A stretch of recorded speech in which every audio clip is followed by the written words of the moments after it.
নমস্কাৰ চাই আছে Assam north east news live ষ্টুডিঅ'ত মই কস্তুৰিমা লৈ আহিছো এক বিগ আপডেট কটকটীয়া নিৰাপত্তা বেষ্টনীৰ মাজত প্ৰদান কৰা হ'ল পাৱৈ চাহ বাগিচাৰ বোনাছ আৰু বাগিচাখনৰ সেই শ্ৰমিকসকলে দীৰ্ঘদিন ধৰি তেওঁলোকে প্ৰতিবাদ সাব্যস্ত কৰি আছিল যে তেওঁলোকক 20% বোনাছ দিব লাগে কিন্তু আজি 16% বোনাছ দিছে বৰ্তমান আৰু সেই বোনাছৰ যি অনুষ্ঠানৰ উপস্থিত আছিল মাৰ্গাৰিটা চক্ৰ বিষয়া দণ্ডাধীশ আৰু দিগবৈ আৰক্ষী ভাৰপ্ৰাপ্ত বিষয়া তেওঁলোকৰ উপস্থিতিতে 16% বোনাছ বৰ্তমান সেই শ্ৰমিকসকলক দিয়া হৈছিল এই মুহূৰ্তৰ এক বিগ আপডেট তেওঁলোকে প্ৰতিবাদ সাব্যস্ত কৰিছিল শ্ৰমিকসকলে দীৰ্ঘদিনৰ পৰা 20% এটা কিস্তিতে বোনাছ দিব লাগে বুলি প্ৰতিবাদ সাব্যস্ত কৰি আহিছিল কিন্তু আজি সেই প্ৰতিবাদৰ ভিত্তিতে 16% হে তেওঁলোকক বোনাছ দিছে আৰু অহা মাঘ বিহুৰ সময়ত তেওঁলোকক দ্বিতীয় কিস্তি বোনাছটো দিম বুলি ইতিমধ্যে মন্তব্য প্ৰকাশ কৰিছে আৰু অহা বছৰৰ পৰা তেওঁলোকে লাভ কৰিব এটা কিস্তিতে 20% বোনাছ এই বুলি বৰ্তমান মন্তব্য প্ৰকাশ কৰিছে আৰু ঘোষণা কৰিছে আজি আৰু লগতে এই বিগ আপডেট দি আছো আপোনালোকক যে তেওঁলোকে দীৰ্ঘদিনৰ পৰা প্ৰতিবাদ সাব্যস্ত কৰি আছিল আৰু প্ৰতিবাদৰ অন্তত আজি 16% বোনাছ তেওঁলোকক দিছে বৰ্তমান শ্ৰমিকসকলে 16% বোনাছ পাইছে আৰু যিটো দ্বিতীয় কিস্তিৰ বোনাছ হ'ব সেইটো মাঘ বিহুৰ সময়ত লাভ কৰিব বুলি তেওঁলোকে বৰ্তমান মন্তব্য প্ৰকাশ কৰিছে আৰু আজি হোৱা যি এক আলোচনা আৰু আলোচনাত বাগিচাৰ পৰিচালকে অহা বছৰৰ পৰা এটা কিস্তিতে বোনাছ প্ৰদান কৰা হ'ব বুলি ইতিমধ্যে ঘোষণা কৰিছে সকলোৰে আগত আৰু বৰ্তমান আশ্বাস দিছে তেওঁলোকক এই মুহূৰ্তৰ এক বিগ আপডেট দীৰ্ঘদিন ধৰি প্ৰতিবাদৰ অন্তত বৰ্তমান 16% বোনাছ এটা কিস্তিত লাভ কৰিছে আৰু বাকি 4% বোনাছ তেওঁলোকে মাঘ বিহুৰ সময়ত লাভ কৰিব বুলি ইতিমধ্যে বাগিচা কৰ্তৃপক্ষই বাগিচাৰ যি পৰিচালকে মন্তব্য প্ৰকাশ কৰিছে চাই থাকিব Assam north east news live বাগিচাত বোনাছৰ ওপৰত যি প্ৰতিবাদী কাৰ্যসূচী চলি আছিলে তাৰ মাজতে আজি বিভিন্ন ঘাট প্ৰতিঘাটৰ মাজত পাৱৈ চাহ বাগিচাৰ শ্ৰমিকসকলে দুটা কিস্তিতে বোনাছ ল'বলৈ সিদ্ধান্ত গ্ৰহণ কৰে যিহেতু আমি সকলোকে জনাব বিচাৰোঁ যে আমাৰ টাটা APPLৰ সমগ্ৰ অসমতে 21খন চাহ বাগিচা আছে তাৰে পাৱৈ চাহ বাগিচা এখন হয় আৰু বাকী 20টা বাগানত বোনাছটো গ্ৰহণ কৰাৰ কাৰণে এইটো এটা আমাৰ কাৰণে বহুত এটা ডাঙৰ সমস্যা এটা দেখা দিছিলে আৰু যিহেতু আমাৰ পাৱৈ চাহ বাগিচাৰ পৰিচালকজনে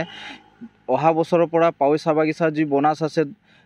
একেটা কিস্তিতে 20% দিয়াৰ প্ৰতিশ্ৰুতি দিয়াৰ বাবে আমাৰ শ্ৰমিকসকলে এইবাৰ বোনাছ ল'বলৈ মানি লয় আৰু ইয়াৰ মাধ্যমত এটা কথা আমি আমাৰ অসমৰ মাননীয় মুখ্যমন্ত্ৰী অসমৰ আমাৰ শ্ৰম মন্ত্ৰী আৰু জিলা আয়ুক্ত মহোদয়কো জনাব বিচাৰিছোঁ যে আমাৰ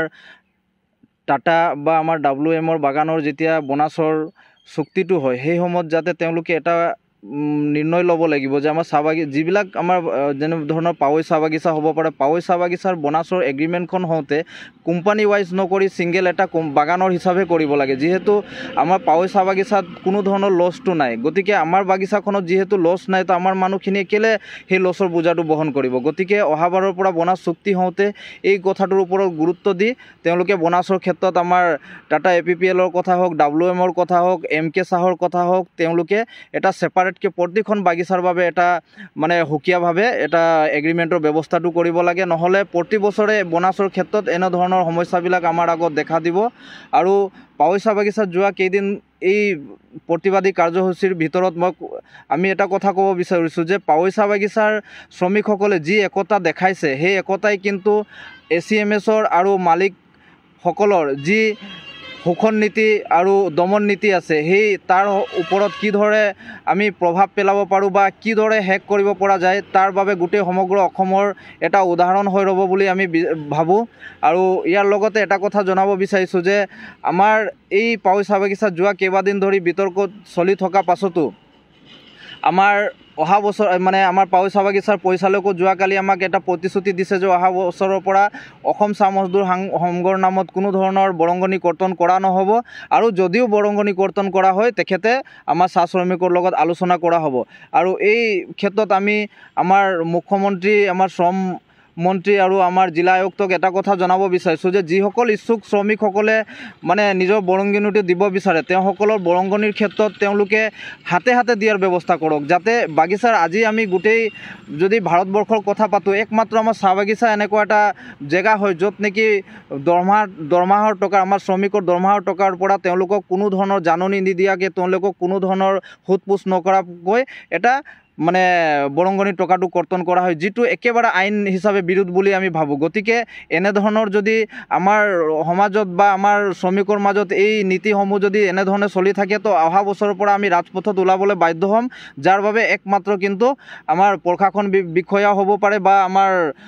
ACMSৰ যিসকল দায়িত্বভাৰত আছে তেওঁসকলে দায়িত্ব ল'ব লাগিব। কাৰণ আমি এটা কথা ৰাখিছে, যিসকলক আপোনালোকে বৰংগণি দিছে সেই ব্যক্তিসকলে যদি আপোনালোকৰ কামেই কৰা নাই,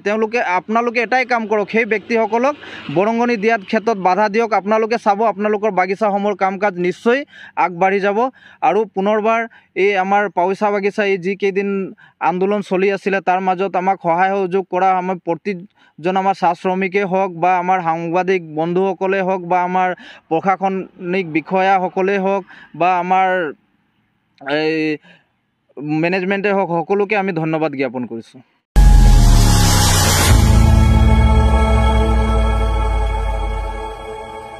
খবৰৰ আঁৰৰ খবৰ, ব্ৰেকিঙৰ হুলস্থুলৰ মাজত ৰৈ যোৱা সমাজৰ নেতিবাচক বহু খবৰ, ৰাজনীতিৰ পৰা সমাজনীতিলৈ, খেল জগতৰ পৰা কৃষি খণ্ডলৈ, ছবি জগতৰ পৰা সাহিত্য চৰ্চালৈ, বৰাক ব্ৰহ্মপুত্ৰৰ লগতে উত্তৰ পূবৰ সাতভনীক সামৰি অসমৰ সংবাদ জগতত নতুন সংযোজন Assam north east news live 24/7।